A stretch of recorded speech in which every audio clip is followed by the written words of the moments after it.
Harry's Wife, Part 104.59. Peterson Strikes Back. Hello, I'm H.G. Tudor. You may remember from Parts Passim that Harry's wife criticised the Canadian psychologist Jordan Peterson.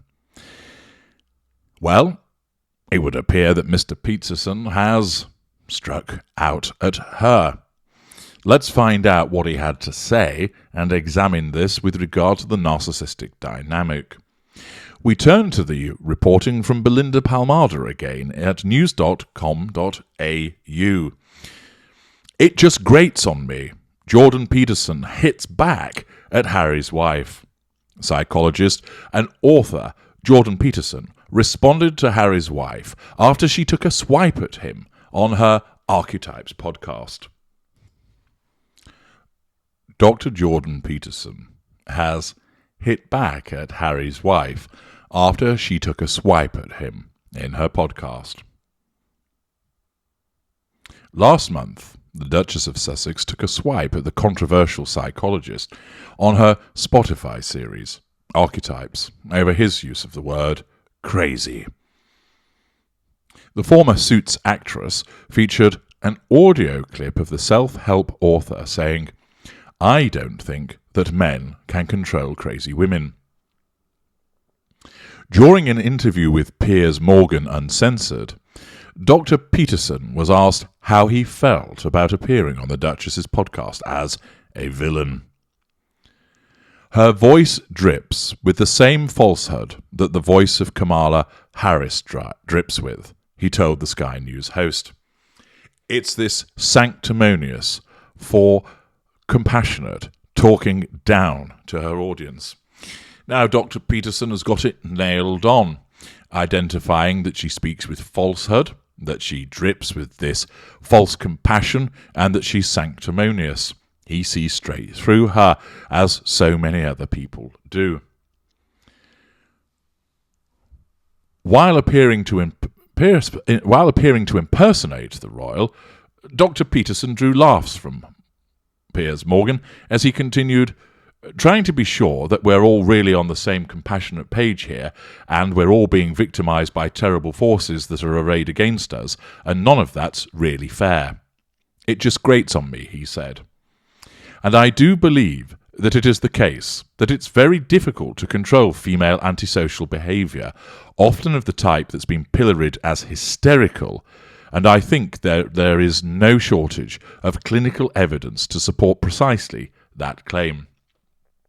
It's very difficult for women to control female antisocial behaviour, and females who are antisocial, that feminine pattern is reputation salvaging under the guise of compassionate care, and it's extraordinarily destructive, so I stand by my words.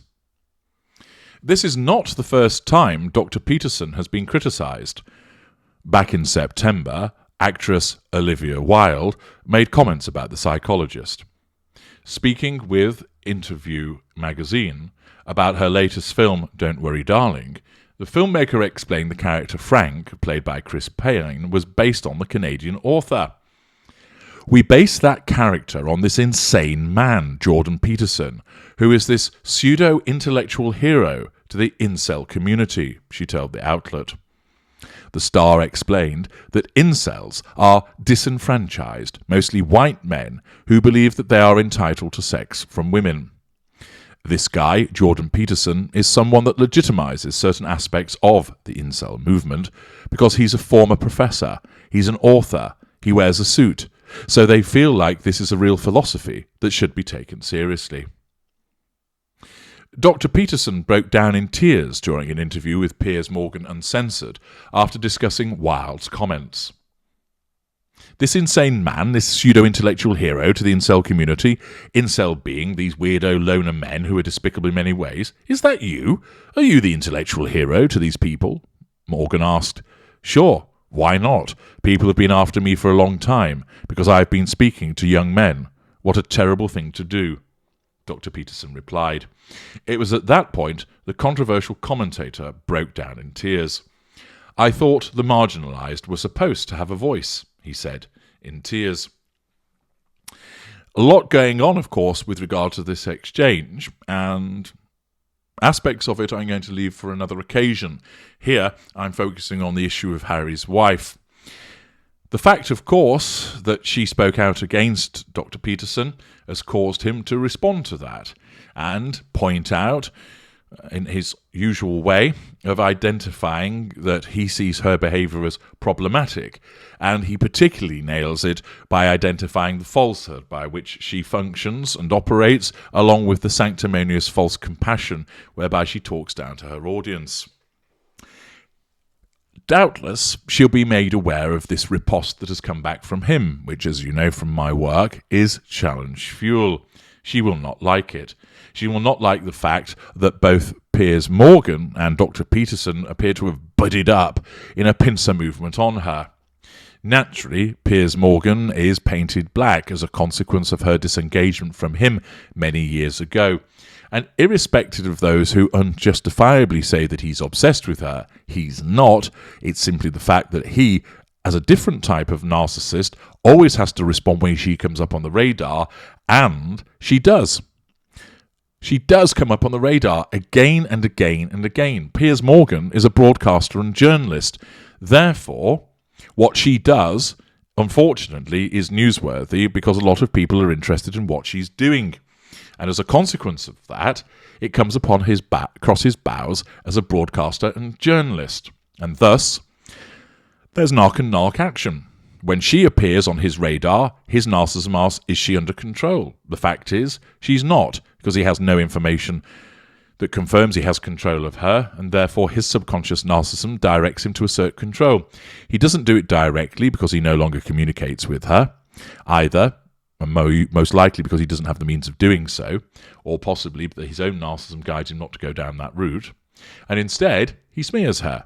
Albeit he does it in a way of using information which is correct about her, layered, of course, with some ad hominem element also, for good measure. After all, he is a provocative individual. That's how he makes his living. Therefore, he's not obsessed with her. Those that are uninitiated in understanding narcissism will believe that he is, but he's not. The fact is, the ubiquity of Harry's wife, driven by two factors: one, her need to assert control over people and her thirst for fuel; also the fact that she, unfortunately, is someone that gets so many clicks in terms of advertising, etc., that many outlets will keep talking about her. And this means that you can't get through the day without her popping up somewhere. And when you work in the field of journalism, as Piers Morgan does, she's going to keep popping up on his radar. And therefore his narcissism is going to cause him to react to it. And it does again. He's not going to miss the opportunity to stick it to her, and does so in discussion with Dr. Peterson. Dr. Peterson similarly isn't going to let her attack upon him lie, and responds, again, utilising the truth to determine what she is. But once again, we have a situation that prominent people keep talking out about her. If you roll back a few years, there were people that didn't like her, but it was mainly occurring in social media. There wasn't as many prominent people reporting about it. But now, with, of course, what Tom Bauer found out, what Valentine Lowe has reported in his book, and, of course, more and more journalists coming to the fore, calling out her behaviours because there's more to see, and, as a consequence of safety in numbers, if you will, more and more people are calling her out. Previously, amongst famous people, it was really only Piers Morgan that led the battle charge, as he did on his Good Morning Britain programme, and we all know how that turned out. But latterly, there are more people that, if you like, are rallying to the cause. Meghan Kelly, the journalist Simon McCoy. There are other commentators. You see, for instance, in much of the broadsheet newspapers in the United Kingdom, they regularly mock her. The Australians have done so for quite a long period of time also, failing to take her seriously at all. And therefore, more and more prominent broadcasters, commentators, opinion makers have identified that her behaviour is both unsavoury and quite ridiculous. And it builds up, creating more and more problems for her. And the latest individual, also with due cause, of course, because of the way she spoke about him, was Jordan Peterson. I'm H.G. Tudor. Thank you for listening.